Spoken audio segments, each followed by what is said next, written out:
Vamos a comenzar entonces con nuestro estudio, vamos a continuar con esta serie de estudios sobre el reinado del rey Asa en Judá o el reino del sur, en Israel, y vamos a estar hablando de dos aspectos muy importantes de su vida. El domingo pasado estuvimos compartiendo con ustedes cómo este rey tomó decisiones extraordinarias en su vida, decisiones que le hicieron un gran líder en Israel. Si ustedes recuerdan, este rey de Judá y de Benjamín, ¿no? Dice la escritura que hizo lo bueno delante de Dios. También dice que hizo lo recto delante de Dios.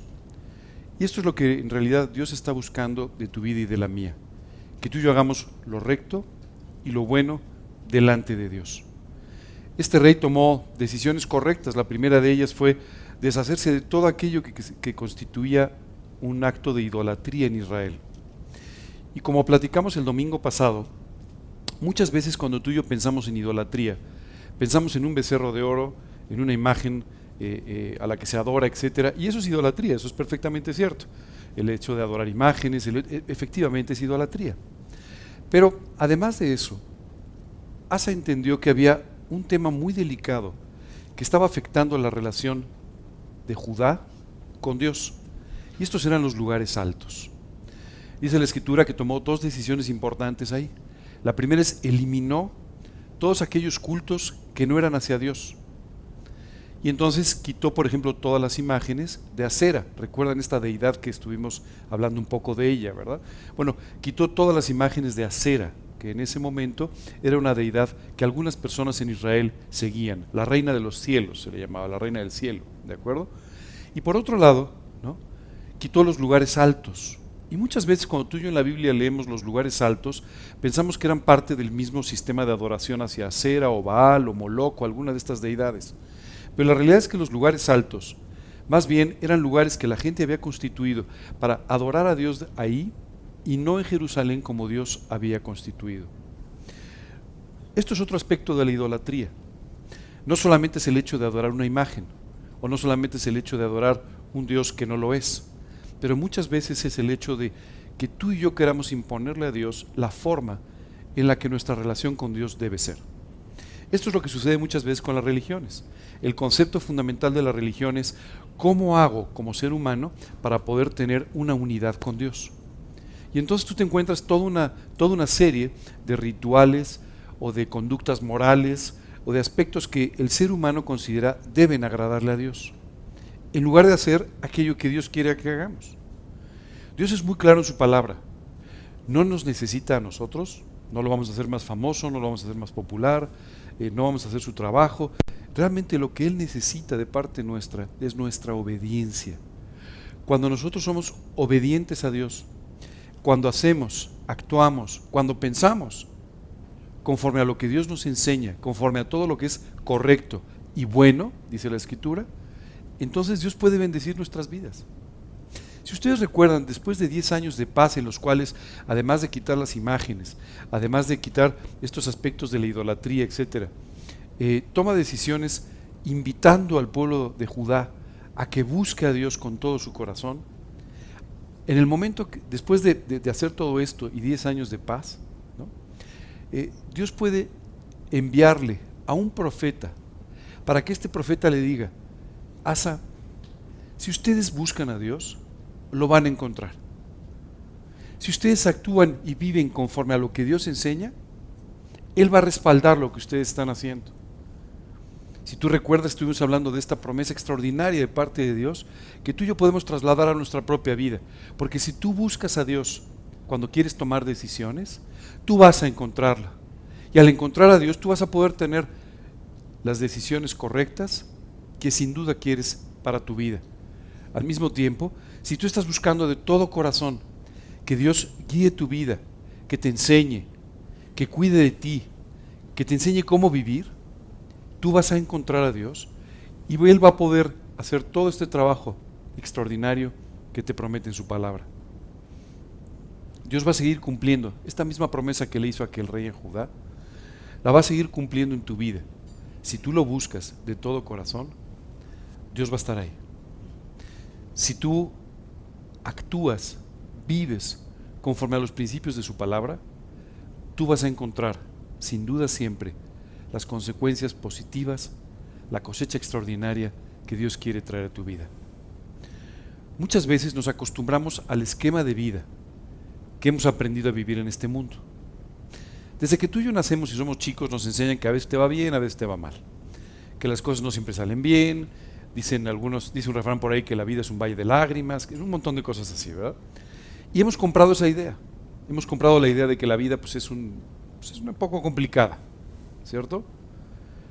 Dios, sin embargo, nos enseña algo distinto. En efecto, la vida es difícil, en efecto, la vida es complicada, pero Dios nos enseña en su palabra que la vida puede ser maravillosa. ¿Cómo es que puede ser maravillosa? Porque todas las dificultades, todos los problemas, todas las pruebas, al final están en las manos y bajo el control de Dios. Y como consecuencia, se convierten en una bendición en tu vida, cuando tú estás viviendo en la forma correcta. El otro día escuché a una persona que hacía un comentario extraordinario. A alguien que estaba pasando por una prueba, se acercó y le dijo: mira, no te compliques.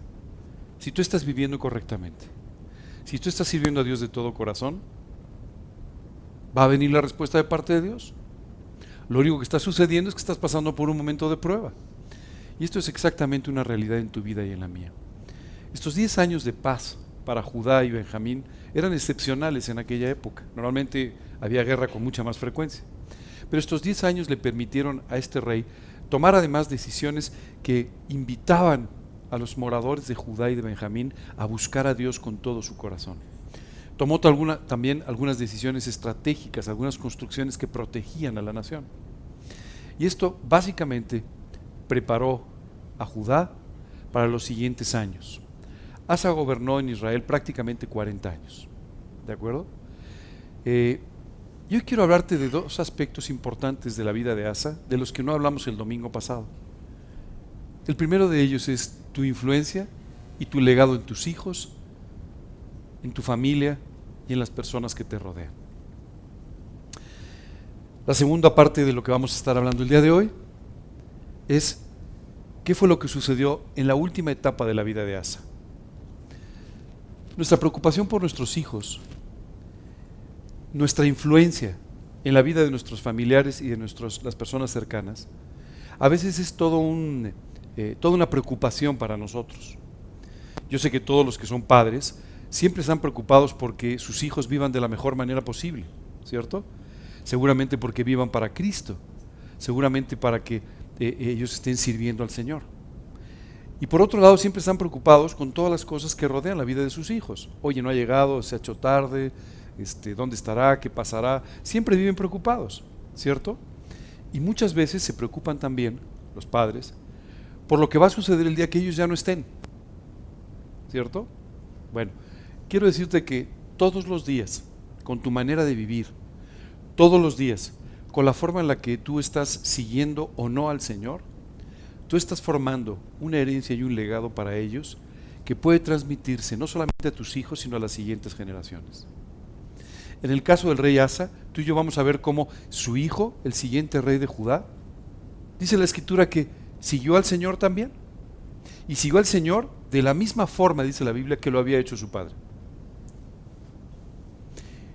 Tú tienes que enseñar a tu familia a que sirva al Señor. Pero esto no va a suceder si tú no lo haces de corazón. Yo veo muchos cristianos, ¿no?, que se quejan porque sus hijos no están viviendo en la forma que ellos quisieran. La primera pregunta es: ¿cómo estás viviendo tú? Porque ellos no van a aprender lo que tú les digas. Ellos no van a aprender todos los versículos que tú les recites, aunque probablemente se los hagas aprender de memoria. Lo que ellos van a aprender es la forma en la que tú estás viviendo. Y de ahí ellos van a sacar conclusiones para su propia vida. Tú puedes ser el mejor embajador de Dios en tu casa o puedes ser el peor detractor de Dios en tu casa. Eso solamente depende de cómo estés viviendo. Hay una gran diferencia. Por ejemplo, ustedes me ven a mí una vez por semana, ¿cierto? Procuro venir peinado casi siempre, ¿no? Y vengo preparado para darles el estudio, ¿de acuerdo? Pero ustedes no me ven en mi casa. Ustedes no me ven cuando me levanto. Ustedes no me ven cuando estoy cansado. Ustedes no me ven el día que a lo mejor he tenido un mal día. No me ven así. ¿Quién es quien me ve? Bueno, pues me ve mi familia. Mi familia es la que todos los días está viendo cómo vivo. Esa es la realidad de tu vida. La realidad de tu vida no es lo que ven los demás por fuera, es lo que tú estás viviendo en tu vida, en la intimidad, con el Señor y con las personas que te rodean. Así es que a tus hijos tú no les puedes decir que eres muy espiritual si no lo eres. A tus hijos no les puedes decir que confías y vives para Cristo cuando no lo estás haciendo. Eso no lo puedes hacer, porque ellos están viendo la realidad. Cuando tu vida es una vida honesta delante de Dios, entonces ellos van a querer vivir para Cristo. Vas a ser un extraordinario embajador de Dios. Esto es muy importante. Obviamente, tus hijos van a tomar sus propias decisiones, pero la influencia de lo que tú les has enseñado y la influencia de su vida les va a seguir a ellos todos los días. Todos los días. Dice la Escritura que instruyas al niño en su camino y andando el tiempo no se apartará. Va a aprender aquellas cosas en las que realmente le enseñaste. Hoy vamos a hablar mucho de algunos aspectos de la educación de los hijos. Y quiero decirte que uno de los graves problemas, además de la incongruencia que a veces sucede entre lo que tú predicas y lo que tú vives, a veces también hay una incongruencia entre lo que dice la mamá y lo que dice el papá. ¿Sí les ha pasado eso? Esto pasa en casi todas las casas. Siempre está el barco y el duro, ¿no? Y siempre está. Y hay veces que los papás no están en la misma línea. Y entonces uno está buscando que sus hijos tomen decisiones más espirituales y el otro a lo mejor es un poco más permisivo con algunas cuestiones de este mundo. Y entonces esto simplemente les causa una distorsión en su mente. Bueno, entonces hay cristianos de primero y de segundo, ¿no? O sea, hay creyentes que viven más estrictamente y creyentes que viven menos estrictamente. ¿Sabes? Esto es un engaño. Solo hay una manera de vivir. No hay otra manera de vivir. La manera de vivir es siguiendo los principios de la Escritura conforme Dios nos enseña. No hay otra. No hay otra. Ahora, ¿tú puedes no vivir así? Claro. Dios ya pagó por tu libertad. Y tú puedes vivir de esa manera. Pero de antemano, Dios te enseña en la Biblia que vivir de esa manera va a tener malas consecuencias para tu vida. Te previene para que no tomes malas decisiones, para que realmente vivas con todo tu corazón para Cristo. Por eso es tan importante que haya un frente común. En el caso de Judá había un solo rey. En el caso de los hogares, pues hay dos papás, ¿verdad? Y entonces estos dos papás a veces causan una distorsión de esta manera. Yo te quiero pedir un gran favor. No importa si estás o no muy de acuerdo con tu esposa, tu esposo, lo que sea, pero por favor pónganse de acuerdo. Pónganse de acuerdo y tengan una sola opinión para poder de esta manera educar correctamente a sus hijos. Y esa opinión, extráiganla de las páginas de la Biblia, no de su propia opinión, que en muchas ocasiones está basada por conceptos psicológicos que hoy en día están gobernando la educación de los hijos y que lamentablemente no están dando los resultados que quisiéramos. Esa es la realidad. Te voy a dar una estadística que no vas a creer. 97% de las personas que hoy en día están en la cárcel en México vienen de un hogar disfuncional. 97%. ¿Sabes qué significa eso? Cuando los hijos ven vivir correctamente a sus padres, cuando los hijos ven a sus padres trabajando juntos y buscando al Señor, difícilmente van a vivir mal. Hoy, queriéndolo o no, tú estás construyendo una herencia para tus hijos. Y no me refiero a la cuenta de banco que estás seguramente ahorrando, o no me refiero al seguro que compraste para que puedan estudiar en la universidad, no me refiero a ese tipo de cosas. Me refiero a lo que tú estás construyendo en sus vidas al verte vivir de una forma correcta o no, o incorrecta. Probablemente una de las cosas que más nos entristecen en la vida es tener una familia dividida o tener una familia donde hay suficientes problemas como para que perdamos el sueño todos. Y esto pasa mucho.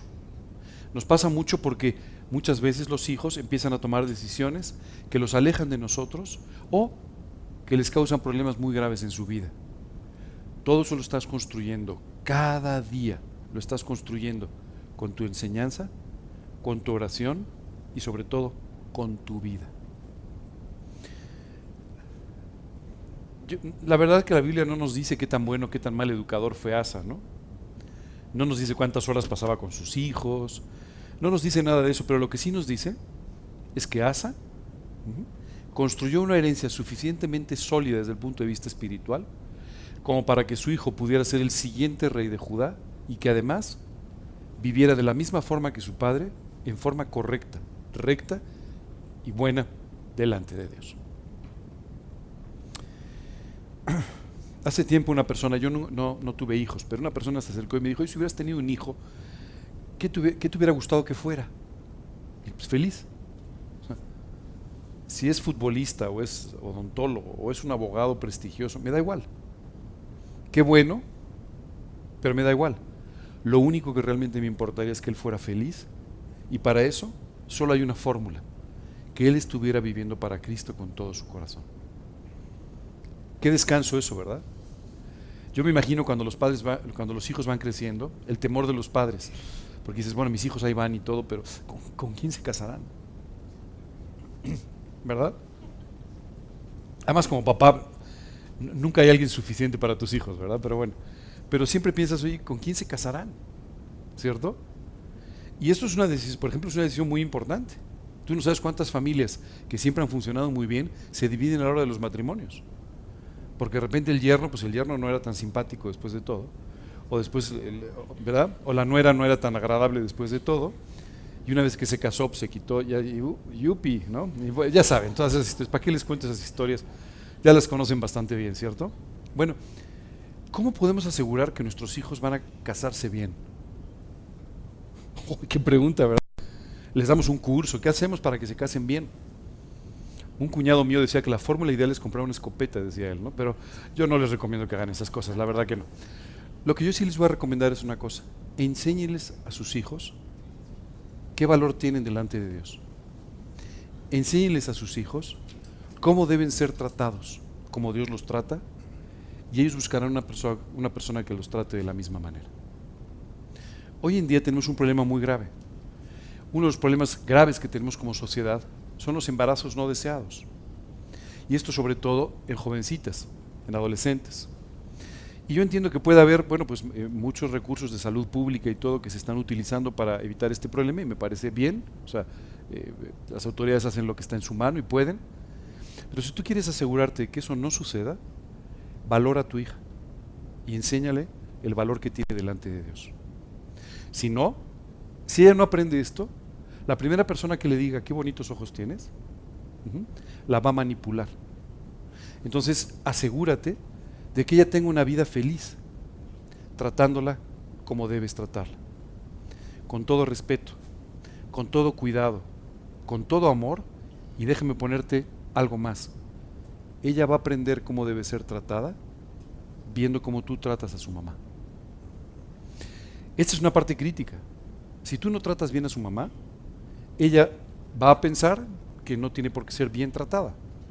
Si tú no tienes una actitud amorosa, cuidadosa, respetuosa con su mamá, ella pensará que esto es lo normal y que ella puede no ser tratada de esta misma forma.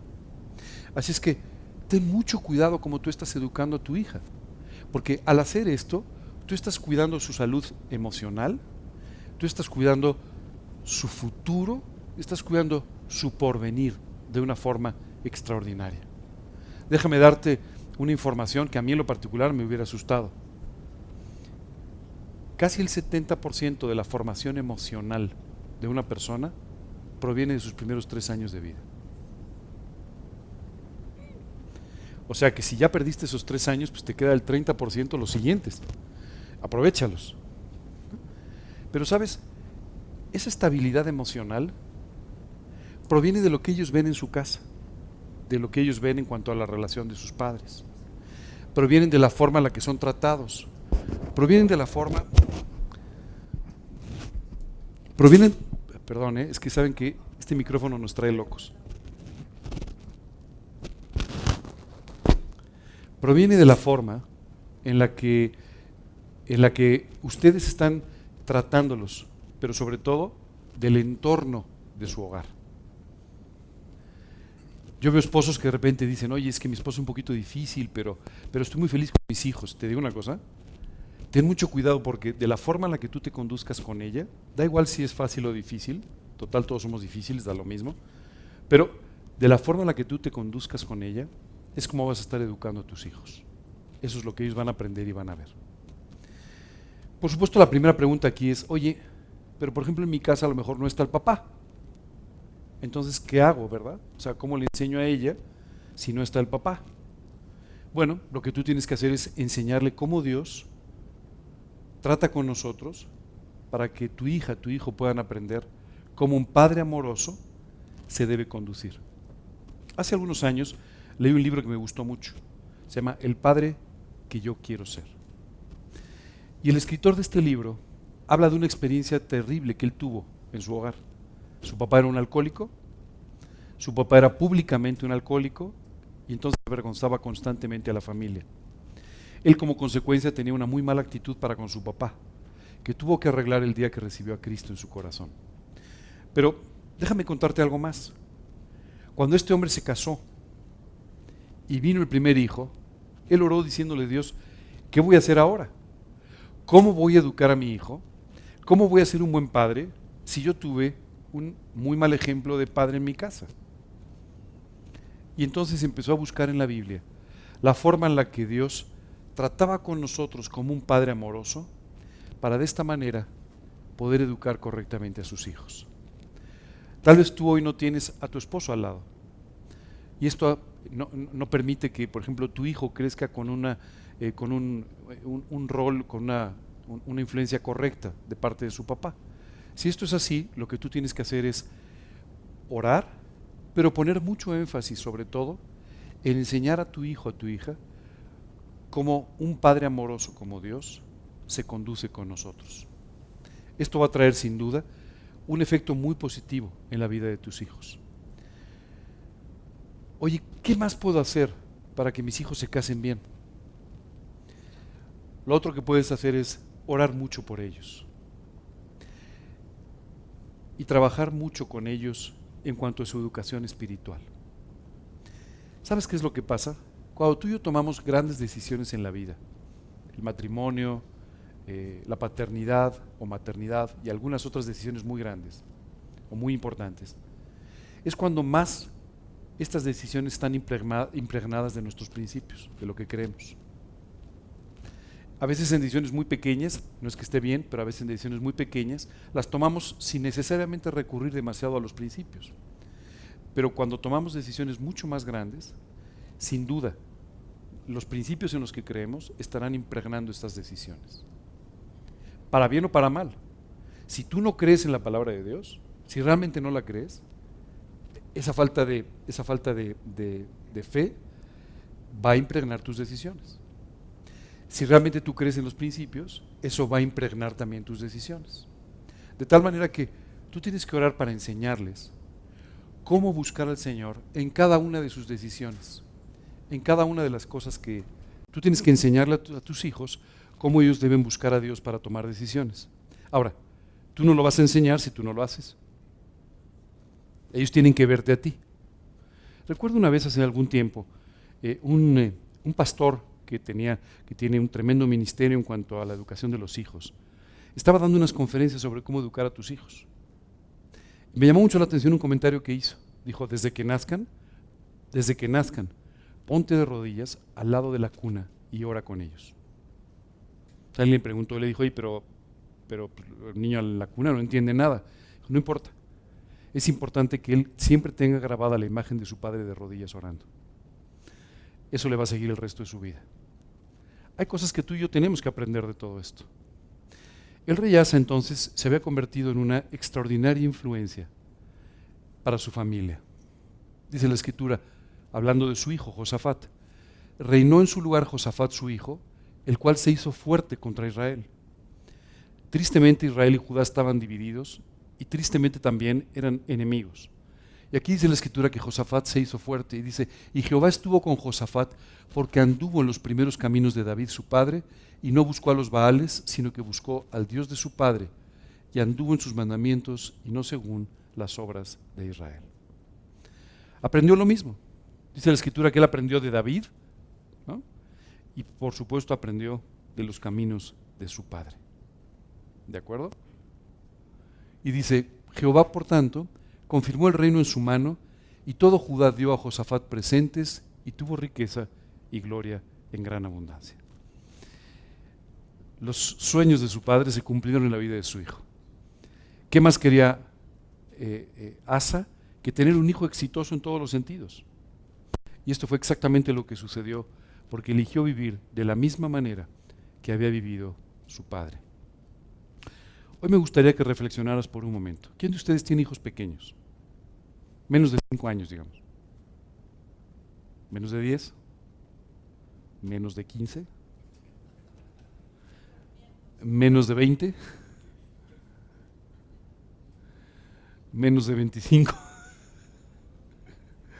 Bueno, lo que quiero decirte es que sin duda, los hijos, no importa si tienen 25, 30 o 50 o 60, siempre van a ser un motivo de preocupación para ti. Siempre estarás preocupado por sus vidas. Pero tú tienes entonces que, desde su infancia, trabajar en todos estos aspectos. Oye, ¿qué sucede si yo recibí a Cristo cuando tenía 50 años y mis hijos ya tenían 25 y pues ya perdí todos esos 3 años y todo eso que dijiste, ya lo perdí? ¿Todavía vale la pena que venga al estudio o ya no? Déjame y te cuento una cosa. Tu vida sin duda va a ser una tremenda influencia para tus hijos aún hoy. Hace un momento una persona dijo, bueno, yo tengo nietos. Algunos de ustedes probablemente los tengan. Quiero decirte que la forma en la que ellos vean cómo vives será siempre una extraordinaria influencia para sus vidas. Hace un tiempo conocí a un joven que recibió a Cristo cuando ya era casi un adulto. Y recuerdo que cuando él compartía su testimonio, ¿sabes qué fue lo primero que dijo? Mira, yo tenía una vida así, asado, pero cuando yo vi a mis padres cambiar, eso tocó mi corazón. Tal vez tú perdiste los primeros años, tal vez tú perdiste la oportunidad de educarlos conforme al Evangelio, pero hoy sigues teniendo la oportunidad de, viviendo una vida honesta delante de Dios, ser una extraordinaria influencia para tus hijos. Ellos pueden aprender ahora a vivir de la forma en la que tú no pudiste enseñarles cuando eran pequeños. Muy importante, tienes que ser honesto. Hace unos años, una familia, un matrimonio vino conmigo y me dijo, estamos muy preocupados por nuestros hijos. Dije, ¿y por qué estás tan preocupado? Bueno, pues estamos muy preocupados porque nuestros hijos en realidad como que no quieren vivir la vida cristiana que nosotros vivimos. Y le dije, ¿por qué no me hablas un poco más de tu vida cristiana? Bueno, me estuvieron explicando un poco sus actividades, lo que hacían, cómo vivían. Y le dije, francamente, estoy con tus hijos, yo tampoco quiero vivir una vida como la tuya. Le dije, con todo cariño te lo digo, la verdad, no, o sea, no puede ser. La Biblia dice que es buena la piedad con contentamiento. Y tú estás viviendo una vida sin contentamiento. Sí, eres muy estricto en tu manera de vivir, lo cual te felicito. Eres muy apegado a los principios, lo cual está muy bien. Pero la Biblia habla de que vivas con contentamiento. Y esa parte se te ha olvidado. Tus hijos están aprendiendo a vivir una vida triste, una vida estricta, una vida sin gozo, y eso no se le antoja a nadie. Dije, por cierto, si tus hijos lo resuelven, me los pasas para que me digan cómo lo hicieron, porque a mí tampoco se me antoja una vida así. Tú y yo tenemos que aprender a vivir una vida en la que estemos enamorados. ¿Cómo se puede lograr eso? ¿Cómo vivir una vida en la que estemos enamorados? Permitiendo que Dios nos enamore de Él. Y de esta manera, disfrutando de nuestra relación con Dios. ¿Sabes qué va a suceder cuando esto pase? Lo que va a suceder es que tu vida se va a convertir en algo súper atractivo para ellos. Van a querer vivir como tú. Hace unos años fui a la boda de los hijos, bueno, era la hija de unos amigos nuestros, y sabes que me impresionó mucho porque durante la boda, esta chica empezó a compartir su testimonio. Y dijo, la verdad, se volteó y dijo, yo quiero agradecerles mucho a mis padres. Y mi mayor deseo es algún día llegar a ser como mi mamá. Te puedes imaginar, la mamá estaba ya tirada en el piso, hubo que darle oxígeno. Pero te digo una cosa, a mí me pareció extraordinario. Qué increíble que tu hijo pueda decir eso de ti. Por cierto, sus papás se convirtieron cuando ella ya era una jovencita, una niña ya más mayorcita. O sea, no tuvieron los primeros 3 años, digamos, ¿no? ¿Qué fue lo que hizo? ¿Cuál fue el éxito? El éxito fue que sus padres vivían honestamente buscando al Señor y de esta manera disfrutando de la vida. Si hoy pudieran entrar estos señores por aquí, tú los verías contentos, gozosos, viviendo con contentamiento y disfrutando de la vida. En el fondo no solamente tus hijos. Cuando tú y yo hablamos de Cristo sucede lo mismo. Porque si tú y yo hablamos de Cristo y le decimos a la gente, oye, recibe a Cristo para que se te vuelvas más moral, para que ahora ya no fumes, ¿sabes qué te van a decir? Eso no es lo que estoy buscando. Yo estoy buscando algo que llene mi vida, que llene el vacío de mi vida, que me haga feliz, que me dé una esperanza eterna. Eso es lo que refleja una persona que está viviendo para Cristo con todo su corazón. Si tú no estás viviendo para Cristo con todo tu corazón, nunca podrás ser esa influencia que tu familia, tus hijos y en general el mundo realmente necesitan. Qué tranquilidad saber que el día que yo me vaya, mis hijos van a ser felices, exitosos y todo les va a salir bien. ¿Cómo le hago? Enséñales a vivir para Cristo, con tu propia vida. Enséñales a vivir para Cristo, con la palabra de Dios, y esto se va a convertir en una realidad en sus vidas.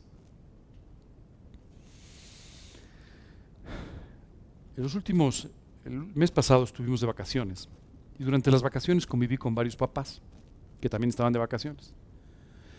Y sus hijos, estábamos en un lugar donde hay no sé, el clima suficiente y todo para poder salir en las noches y esto, y todos los hijos querían salir en las noches y todo. Entonces lo que me llamó la atención es que los papás casi no dormían, preocupados por dónde estaban, con quién estaban, escribiéndoles mensajes que luego los hijos no contestaban, yendo a recogerlos. O sea, de verdad los veía y decía, ¡qué horror! ¡Qué cosa tan terrible! Bueno, ¿sabes qué es lo que pasa? Esa es la preocupación normal de un padre, que está preocupado por sus hijos y que en el fondo no puede descansar ni en el cuidado de Dios por las vidas de ellos, ni en los principios que les ha enseñado para poder vivir conforme Dios nos enseña. Entonces, lógicamente, estás preocupado por muchas cosas. Hoy te quiero invitar a que revises tu vida y veas, número 1, ¿es mi vida algo realmente aconsejable? Fíjate que siempre que pienso en esto, pienso en el apóstol Pablo. El apóstol Pablo dejó todo lo que tenía. Dejó su familia, dejó su estabilidad económica, dejó su buen nombre y su prestigio, dejó todo por seguir a Cristo. Y literalmente, pudiendo ser todo un líder de su nación, se convirtió en una persona que literalmente, con un morral colgado del brazo, empezó a caminar por todo el Imperio Romano evangelizando. Este hombre fue azotado en varias ocasiones, en alguna de ellas apedreado y dejado por muerto incluso. Participó en 2 naufragios. ¿No?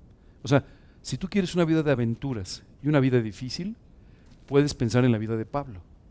Sin embargo, este hombre, aún después, en una cárcel, escribió diciendo, ojalá todos fuesen como yo, excepto por mis cadenas. Decía. O sea, lo único que no les deseo es que los encadenen, pero por lo demás, ojalá sus vidas se parecieran un poquito a la mía.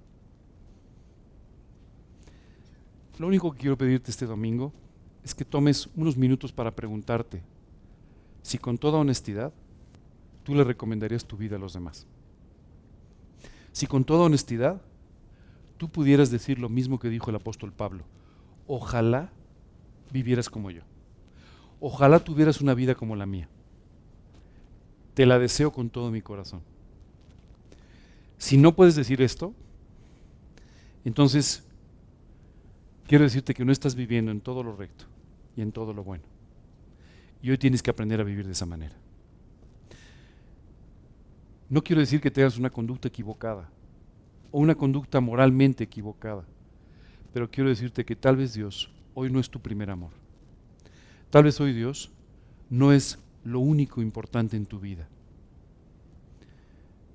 Y debido a eso, no estás disfrutando la vida que Dios tiene para ti.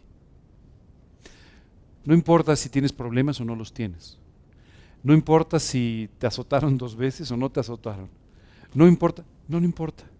Lo único importante es si tú puedes hoy recomendar tu vida porque estás viviendo con todo tu corazón para Cristo en el mejor momento de tu vida. Si no es así, es momento de buscar a Dios y pedirle que te vuelva a enamorar, que te vuelva a seducir, que te conviertas literalmente en alguien que no puede vivir sin Él.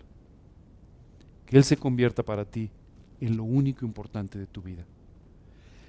Cuando eso suceda, tu vida se volverá tan recomendable que no solo tus hijos, sino la gente a tu alrededor estará buscándote para preguntarte, ¿por qué? ¿Por qué vives así? ¿Cómo puedo vivir de la misma manera? Estas vacaciones de diciembre sucedió una cosa muy peculiar. Estaba con una sobrina, y esta sobrina que me hizo muchas preguntas, en una de esas me dijo, oye tío, hay algo que te quiero preguntar. Desde que llegaste aquí, varias personas se han acercado a buscarte. Y esto solamente tiene que ver con lo que tú crees. ¿Por qué? ¿Qué es lo que hay atrás para que la gente salga a buscarte? Para que la gente venga a preguntarte. Esto abrió la oportunidad de una conversación preciosa con ella, explicándole lo que Cristo había hecho en mi vida y lo que podía hacer también en la suya. Cuando vivas con todo tu corazón para Cristo, la gente va a salir a preguntarte por qué. ¿Qué es lo que hay diferente en tu vida? Y tus hijos van a poder decir, yo quiero vivir la misma vida que mis padres. Eso pasó con Josafat. Y esto garantizó no solamente 40 años, sino garantizó 2 reinados completos de paz, de victorias y de una vida extraordinaria para toda una nación. Hoy tú puedes asegurar tu generación y las generaciones que siguen si tú vives correctamente. Eso es formar una herencia, eso es formar un legado. ¿Sabes qué es extraordinario? David, ese rey de Israel, vivió con un corazón tan cercano al de Dios que hoy su herencia y su legado nos alcanzan a nosotros. A casi 20,000 kilómetros de distancia. Estamos muy lejos de Israel. A casi 3,500 años de la vida de este hombre, su legado todavía nos sigue alcanzando. Todavía. Todavía su vida sigue representando una enseñanza para nosotros. ¿No te parece extraordinario? Ayer daba una charla aquí sobre a un grupo de adultos mayores. Yo les decía, muchas veces estamos solos en la edad adulta porque nosotros tenemos una actitud que hace que la gente no quiera estar cerca de nosotros. Sin embargo, si tú estás viviendo con todo tu corazón para Cristo, ¿sabes qué es extraordinario? No vas a tener que pedirles a tus hijos que te visiten, no. No vas a tener que pedirles a tus nietos que vayan a verte, no. La gente va a buscarte porque quiere escuchar tu consejo, porque quiere escuchar lo que tú dices, lo que puedes compartir con ellos. ¿Sabes qué me impresiona mucho? Hubo un predicador muy famoso que falleció recientemente con 99 años. Este hombre se llamaba Billy Graham. Los últimos años de su vida los pasó, además de preparando las siguientes campañas, porque seguramente, yo no sé cómo le hace, porque si no yo creo que él estaría predicando en el cielo, ¿verdad? Nomás que todos son salvos ahí, entonces no sé cómo le hace, pero es increíble, a los 98 años estaba preparando la siguiente campaña, ¿no? Y nunca decía la última, siempre decía la siguiente, ¿no? Pero bueno, este hombre, ¿no? Los últimos años de su vida pues los pasó en cierto nivel de soledad. Su esposa había fallecido, en fin. ¿Sabes qué es increíble? El presidente de los Estados Unidos, cuando tuvo que tomar una serie de decisiones muy trascendentes sobre su vida y la nación, fue a buscarlo a él. Le pidió una cita en su casa para buscarlo y decirle, necesito 40 minutos con usted. ¿Será posible? Imagínate. Oye, ¿por qué lo buscaban de esa manera? ¿Por qué la gente quería su consejo a pesar de su edad, básicamente por su vida? Básicamente porque su relación con Dios era tan cercana, que en el fondo lo que la gente quería era escuchar la voz de Dios a través de su vida.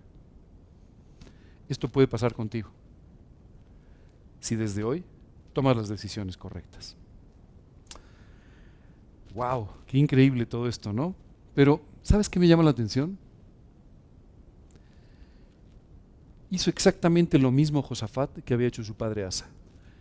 y se animó su corazón en los caminos de Jehová, y quitó los lugares altos y las imágenes de acera de en medio de Judá. Y tú te preguntarás, ¿pero no los había quitado ya Asa? Pues habían vuelto a aparecer. Esta es la realidad. ¿Sabes qué es increíble? No importa que una generación haga lo correcto, la siguiente generación puede no tomar las mismas decisiones. Y obviamente en Israel, en este caso en Judá, había mucha gente que no estaba tomando las mismas decisiones. Y que al final de la vida de Asa, comenzaron otra vez a escondidas a volver a poner las imágenes, ¿no? A volver a poner sus lugares altos, otra vez sus cositas ahí, ¿verdad? Y Josafat entonces tuvo que nuevamente volver a renovar lo que había hecho su padre y volver a quitar todos estos elementos de idolatría. ¿Sabes qué me llama la atención? Tú y yo tenemos que estar todo el tiempo vigilantes con nuestra vida. Porque en cuanto te descuides, ya hay una imagen otra vez por ahí, ¿no? En cuanto te descuidas, ya hay un lugar alto que vuelve a aparecer por allá. Esto pasa en nuestra vida. Dice la Escritura, el que piense estar firme, mire que no caiga. ¿Sabes por qué? Porque con mucha facilidad volvemos otra vez a aquellas cosas de las que Dios nos sacó. Volvemos otra vez a vivir en cosas que Dios ya nos había enseñado que estaban equivocadas, pero que sin embargo volvemos a abrazar como si fueran la solución de nuestra vida. Es muy importante que tú y yo nos mantengamos vigilantes con nosotros mismos, vigilantes con nuestra vida, porque con facilidad podemos volver a poner los ojos donde no deben estar. Esto pasó con Judá. Y Josafat tuvo que hacer lo mismo que su padre, volver a quitar los lugares altos, volver a quitar otra vez las imágenes de acera, que aparentemente ya no debían estar ahí. Quiero ponerte aquí dos llamados de atención. El primero está en 1 Corintios 10:14 y dice, por tanto, hermanos, huid de la idolatría. ¿Por qué te pongo este versículo? Porque dice, amados, y dice, huid de la idolatría. Y se lo está escribiendo a creyentes, no a incrédulos. No se lo está escribiendo a un seguidor de Baal, se lo está escribiendo a un creyente. Y a un creyente le dice, ten cuidado con los ídolos. Ten cuidado con quitarle a Dios su lugar y colocar cualquier cosa en el lugar que solamente debería ser de Dios. Ten mucho cuidado. Oye, ¿qué puede convertirse en un ídolo en nuestra vida? Tú mismo, tu familia, tus hijos, tu trabajo, tu dinero y un sinnúmero de cosas. Cualquier cosa que ocupe este lugar que no le corresponde es un ídolo. Y les decía Pablo, huid de la idolatría. No les dijo terminar, no, dice, huyan, salgan corriendo. No lo permitan, tengan mucho cuidado, porque es muy fácil que nosotros constituyamos algo o alguien como lo más importante en nuestra vida, sin ser Dios. Y nos dice 1 Corintios también, el que piense estar firme, mire que no caiga. Si tú crees que este consejo no es para ti y que tú no tienes esta propensión a la idolatría, entonces ten mucho cuidado porque sí la tienes. Ten mucho cuidado porque con mucha facilidad podrás colocar a personas o cosas en el centro de tu vida o a ti mismo en el trono de tu corazón. Ese lugar solamente le corresponde a Dios. Nada más. ¿Ok? Perfecto. Ahora vamos a hablar de otro tema de la vida de Asa. Y este no es un tema lindo. Asa, el gran rey de Judá, el que acabó con la idolatría, el que hizo todo esto, ¿sabes qué hizo también? Perdió la cabeza. Fíjate lo que sucedió. Dice la Escritura, en el año 36 del reinado de Asa, subió Baasa, rey de Israel, contra Judá. Esto a mí me parece casi increíble. ¿Tú sabes quién era el peor enemigo de Judá? Israel. Eran hermanos. ¿No te suena conocido? A veces dice la Biblia que tus enemigos son los de tu propia casa. A veces esto sucede. Hace unos años, escuchaba a un cantante cristiano muy conocido, muy famoso, ¿no? Cuyo hijo lanzó un disco nuevo. El muchacho estaba empezando, lanzó su primer disco, y entonces, ¿tú sabes cuáles eran los comentarios? Terribles, hablaron muy mal de su disco, pero lo peor, hablaron muy mal de él. Muy mal. Está bien, a lo mejor, bueno, yo tampoco canto bien, ¿no? A mí normalmente me piden que canten cuando quieren que se vacíe el salón. O sea, yo canto muy mal.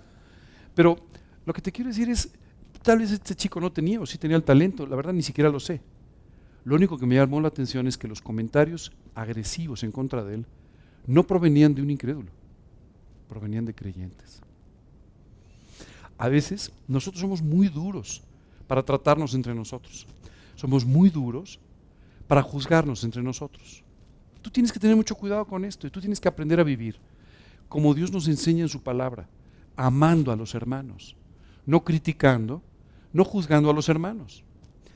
Todos tenemos la propensión a criticar. Esa es la realidad, ¿no?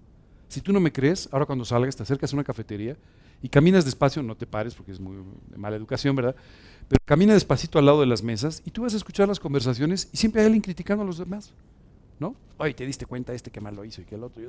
Son puras críticas. Así somos los seres humanos. Criticamos y juzgamos todo y a todos.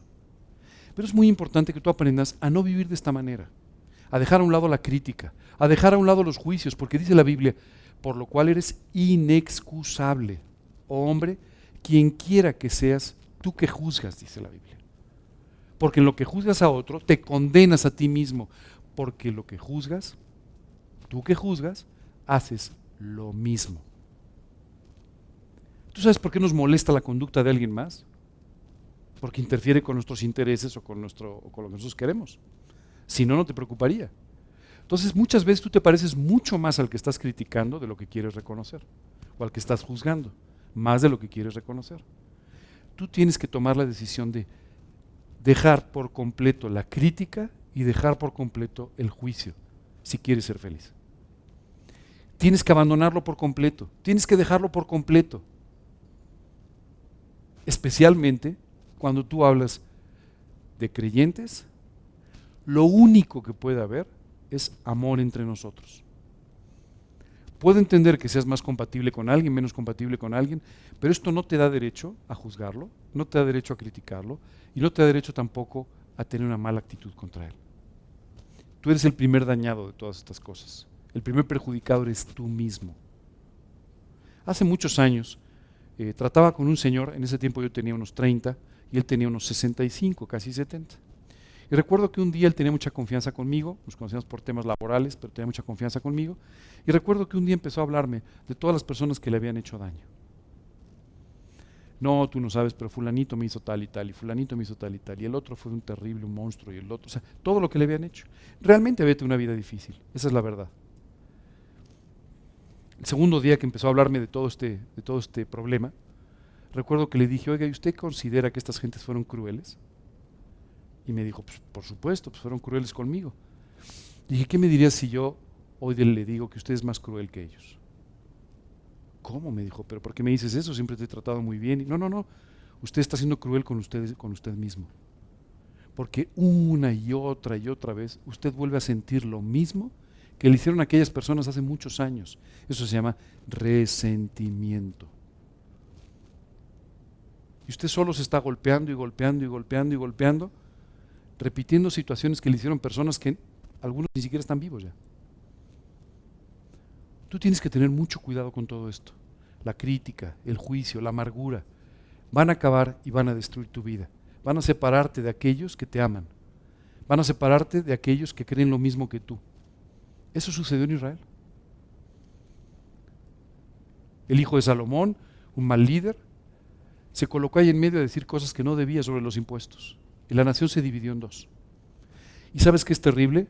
Por generaciones fueron los peores enemigos. No puedes permitir esto.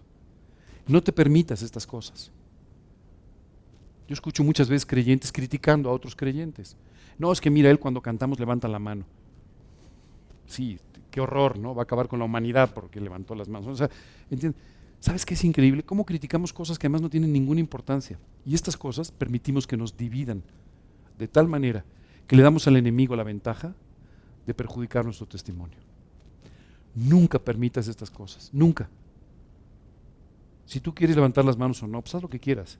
No criticas a que lo hagan. No lo hagas. Porque si no, créeme, vas a causar profundas divisiones. ¿Qué hizo Asa? cuando se encontró con este choque frontal contra Israel. Sacó de los tesoros y le pagó a un tercero, a Ben-Hadad, el rey de Siria. Y le pagó para decir, oye, pues mira, tú alíate conmigo y de esa manera, pues entonces ya somos más importantes, más grandes que Ben-Sasa, o ¿cómo? Que Baasa, perdón. ¿Okay? Es que ustedes lo están leyendo, tienen ventaja. ¿Sabes? Se equivocó. En lugar de buscar a Dios, buscó a alguien más que le ayudara a resolver el problema. Porque esto es un error. Y este es un error que nosotros cometemos muchas veces. Porque pensamos que una persona, un grupo, una empresa, una institución, un gobernante, un lo que sea, va a resolver nuestros problemas. Y no va a ser así. No va a suceder de esa manera. Y si tú resuelves las cosas de esta forma, si tú aprendes a resolver las cosas de esta forma, lo que va a suceder es que esto te va a ir separando poco a poco de Dios. Quiero invitarte a que hoy tomes una segunda decisión. La segunda decisión es, Dios, quiero que cada problema en mi vida termine con una victoria en la cual Dios sea glorificado. Y si le tengo que dar dinero a alguien, como hizo Asa, para que me cuide, pues entonces Dios no es glorificado. Esto fue lo que pasó con él. Y se le acercó otro profeta. Dice la escritura, en aquel tiempo vino el vidente Anaí a Asa, rey de Judá, y le dijo, por cuanto te has apoyado en el rey de Siria y no te apoyaste en Jehová tu Dios, por eso el ejército del rey de Siria se ha escapado de tus manos. Le dijo, ¿sabes qué pensaba Dios? Darte la victoria sobre Israel, sobre Siria, y sin embargo lo que tú has hecho con todo esto es dejar ir al rey de Siria y has tenido una mala solución para tu problema con Israel. ¿Qué sucede cuando alguien te dice que estás equivocado? ¿Te enojas? ¿Sí? ¿Qué les pasa a ustedes cuando le dicen, oye, te has equivocado? Lo que hiciste está completamente equivocado. ¿Tú sabes por qué es tan difícil la labor de los pastores? No porque preparemos muchos mensajes de la Biblia, no. ¿Sabes por qué? Porque hay que decirle a veces a las ovejas que están equivocadas. Y no les gusta. A nadie le gusta que le digan que está equivocado. Sobre todo hay personas que tienen un poquito más de autocrítica, pero hay personas que no. Y que les molesta profundamente. Y a Asa le molestaba muchísimo. ¿Por qué nos molesta que nos digan que estamos mal? Pues por orgullo. Todos sabemos que nos equivocamos, aunque no nos gusta reconocerlo. Pero si hoy les pregunto, ¿quién de ustedes cree que no se equivoca? Pues me dicen, no, como todos nos equivocamos. Pero si yo te digo, te acabas de equivocar, no te va a gustar. ¿Sabes por qué? Porque estamos tocando el orgullo de la persona. Más orgullo, más molestia cuando te dicen que estás equivocado. Y a Asa le molestó muchísimo. ¿Qué nos indica todo esto? Seguramente Asa no estaba en su mejor momento en su relación con Dios. Seguramente había dejado no solamente de confiar en Dios en cuanto a este aspecto militar, sino también en otros aspectos. Y entonces, al no estar en su mejor momento, en su mejor situación, lejos de escuchar al profeta, lo que hizo fue enojarse con el profeta. Pero no solamente se enojó, mira lo que hizo. Dice, porque los ojos de Jehová contemplan toda la tierra para mostrarnos su poder a favor de los que tienen corazón perfecto para con él. Locamente has hecho esto, le dijo. Entonces se enojó Asa contra el vidente y lo echó a la cárcel. ¿Pero no era Asa el que se había equivocado? Entonces, ¿qué hacía el vidente en la cárcel? Bueno, se molestó con él. Se enojó y abusó de su poder para colocar en la cárcel a quien no había hecho nada equivocado. ¡Wow! Suena fuerte, ¿verdad? Bueno, en el mundo de hoy no suena fuerte, suena de todos los días, pero estas cosas las hacen todos los días. Pero tú y yo sabemos que esto era una cosa totalmente errónea, totalmente equivocada. ¿Cómo Asa estaba actuando de esa manera? Y Dios tenía que hablar con Asa, pero Asa no quería escuchar. Y Dios hizo una cosa muy interesante. Fíjate lo que dice, se encolerizó grandemente a causa de esto. Y oprimió a algunos del pueblo durante este periodo. O sea, no solamente fue contra el vidente, sino que fue contra todas las personas que tenían que ver con el vidente. Y dice entonces, en el año 39, Asa enfermó gravemente de los pies. Dios le dijo, ok, está bien Asa, te mandé un profeta y no lo escuchaste. Vamos a ver ahora permitiendo una enfermedad en tus pies, si entonces ahora sí reaccionas correctamente y vuelves a buscar a Dios? Y dice, y no, en su enfermedad, no buscó a Jehová, sino a los médicos. Y durmió Asa con sus padres y murió en el año 41 de su reinado. Asa simplemente ya no quería escuchar a Dios, quería hacer lo que él quería. ¿Y sabes qué sucedió? 2 años después murió. Si tú haces las cuentas, Asa murió bastante joven. ¿Por qué? Simplemente porque Dios dijo, no voy a permitir que una persona como él, que ha vivido correctamente durante tantos años, se obstine ahora en no hacerme caso y destruya todo lo que yo he podido construir en su vida.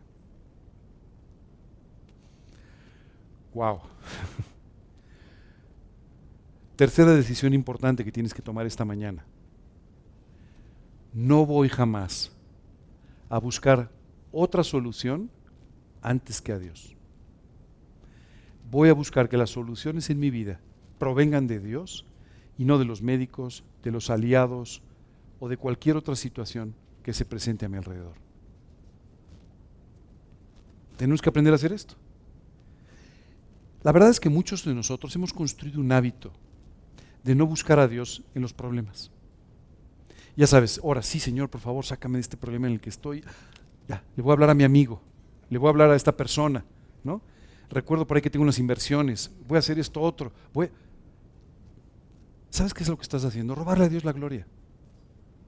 Lo que estás haciendo es robarle a Dios la oportunidad de que se glorifique, se magnifique en aquel milagro que quiere hacer en tu vida. Se lo estás quitando. No le robes a Dios estas oportunidades de que su nombre sea glorificado y tu vida exaltada. Esto es lo que Dios quiere hacer contigo y a través de ti. Asa, desafortunadamente, en los últimos años de su vida no tomó estas decisiones. Posiblemente se había enfriado en su relación con Dios. Posiblemente ya no estaba viviendo de la misma manera. Y ya empezamos a ver consecuencias. ¿Te acuerdas? Los lugares altos reaparecieron. Las figuras de acera aparecieron otra vez. Ya enfrentó mal la situación del ataque de Israel. Y por cierto, atendió muy mal su enfermedad. Claro, alguno de ustedes puede estar pensando, oye, se asustó, pues vio venir a los enemigos. No. El domingo pasado hablamos de la gran victoria que Dios le había dado, encabezando un ejército de 480,000 soldados contra uno de más de 1,000,000. Y cómo Dios le había dado una victoria extraordinaria, milagrosa. No se asustó. Había dejado de poner sus ojos donde debían estar. Tal vez tú tienes muchos años viviendo una vida extraordinaria, sirviendo al Señor, viviendo para Él, haciendo muchas cosas. Si quitas tus ojos de Dios, vas a regresar al lugar de donde saliste. No te puedes permitir ese lujo. La vida cristiana es de todos los días. A veces yo escucho creyentes que les dicen, oye, ¿qué tal? ¿Cómo has estado? ¿Qué ha hecho Dios en tu vida? Te voy a contar, y te cuenta una cosa hace 15 años. Dicen, ¿no tenemos algo un poquito más reciente? ¿15 días? ¿15 minutos? O sea, algo un poquito más reciente. Pero no hay nada más reciente. ¿Sabes por qué no hay nada más reciente? Porque todo esto que Dios hizo son solamente reminiscencias de una extraordinaria relación con Dios que algún día tuviste, pero que hoy ya no es una realidad. No te puedes dar el lujo de vivir así. A una iglesia del libro Apocalipsis Dios le dijo, tengo contra ti que has perdido tu primer amor.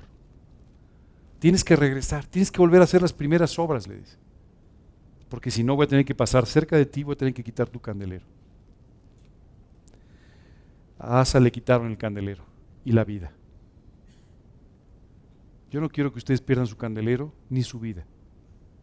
Por eso hoy los invito a que tomen una decisión correcta sobre lo que están haciendo.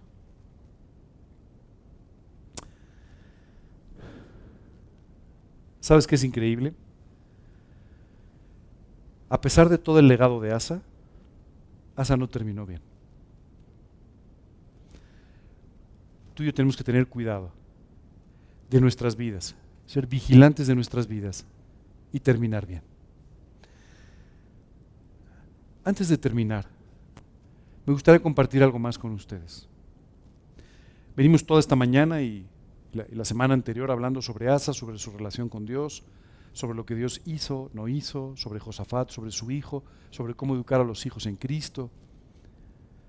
Pero quiero decirte que esto solamente puede ser una realidad si tú tienes una relación personal con Dios. Si tú no tienes una relación personal con Dios, todo esto va a ser solamente una fábula para ti, pero no una realidad. Hoy quiero pedirte que consideres tu vida. Ayer hablaba con una persona que me dijo, no, yo conozco a Cristo desde que nací. Le dije, bueno, puede ser una buena intención, pero eso es bíblicamente incorrecto. La Biblia dice, mas a todos los que le recibieron, a los que creen en su nombre, les dio la potestad de ser hechos hijos de Dios. Si conforme a este versículo, tú no eres aún un hijo de Dios, quiero explicarte cómo puedes serlo. Lo primero que quiero decirte es que todos los seres humanos pecamos y pecamos en muchas ocasiones. Y la Biblia dice que la paga del pecado es la muerte espiritual que nos separa de Dios. ¿Qué sucedería con nuestra vida si siguiéramos avanzando de esta manera? Simplemente algún día daríamos un paso a la eternidad, donde tendríamos que pagar por nuestros pecados, separados de Dios en una total, absoluta y eterna soledad. ¿Qué hizo Dios para resolver el problema que tú y yo no podemos resolver? Porque tú y yo no podemos pagar por nuestros pecados. Toda la eternidad no va a alcanzar para pagarlos. Así es que tú y yo no podemos en esta vida pagar por nuestros pecados. ¿Qué hizo Dios? Permitió que Jesucristo se hiciera un hombre en la ciudad de Belén, caminara entre nosotros durante 33 años para morir en una cruz en el Monte Calvario.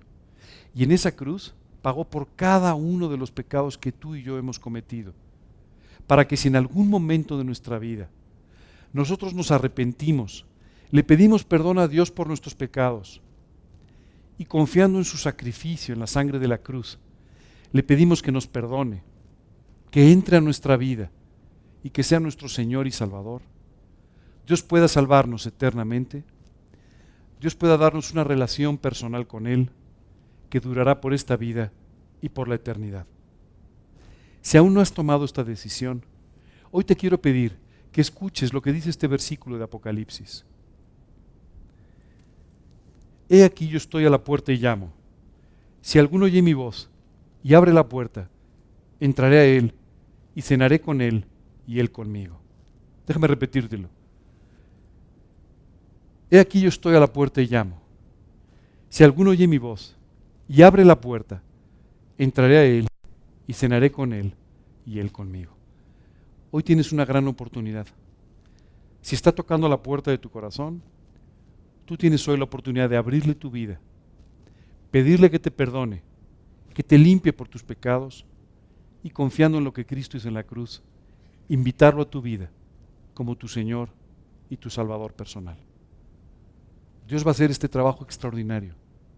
Te va a llevar a volver a nacer espiritualmente y te va a dar una eternidad con Él y una relación diaria con Él, como te promete en su palabra.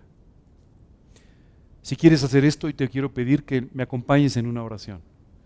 En la primera parte de la oración, voy a tomar tu lugar y lo que voy a hacer es pedirle a Cristo que entre a tu vida. En la segunda parte de la oración, voy a dar gracias por este tiempo que Dios nos ha permitido aprender de Él y por esta oportunidad que tuvimos este domingo de entender dos conceptos importantes: lo que es la herencia y el legado de una vida cristiana y lo que significa un descuido en nuestra vida espiritual. Vamos entonces a orar. Señor, hoy quiero darte muchas gracias porque me has mostrado que me amas de tal manera que Jesucristo se hizo un hombre por mí. Padre, hoy quiero pedirte que tú me perdones por todos los pecados que he cometido y que tú me limpies, Dios, de toda la maldad que hay en mi corazón. Perdóname, Señor, límpiame, por favor. Y hoy, confiando en lo que Jesucristo hizo por mí en la cruz, quiero pedirte, apropiando su sacrificio, que me salves en esta vida y por la eternidad, que me salves del pago de mis pecados y que me des una vida nueva a tu lado, desde hoy y hasta el final de los tiempos. Te quiero pedir esto sin confiar en mis obras, sin confiar en mis ideas, en mi filosofía o en mi religión, sino solamente confiando en lo que Jesucristo hizo por mí en la cruz. En su nombre y para su gloria te lo pido. Amén. Y hoy, Señor, queremos darte gracias por estas enseñanzas que tú nos permites tener a través de la vida de este hombre Asa y también a través de la vida de su hijo Josafat. Gracias, Señor, por enseñarnos la necesidad de tomar decisiones que hoy nos permitan construir una herencia y un legado para nuestros hijos y para quienes nos rodean. Y, Señor, queremos pedirte que tú nos mantengas vigilantes con nuestra propia vida para de esa manera entender rápidamente cuando algo está sucediendo en nuestra relación contigo y ha dejado de ser nuestro primer amor. Señor, te queremos pedir que tú nos mantengas viviendo de esta forma en nuestro primer amor, enamorados de ti, disfrutando de ti y viviendo para ti. Te lo pedimos, Señor, de una forma muy especial, en el nombre de Cristo Jesús y para su gloria. Amén.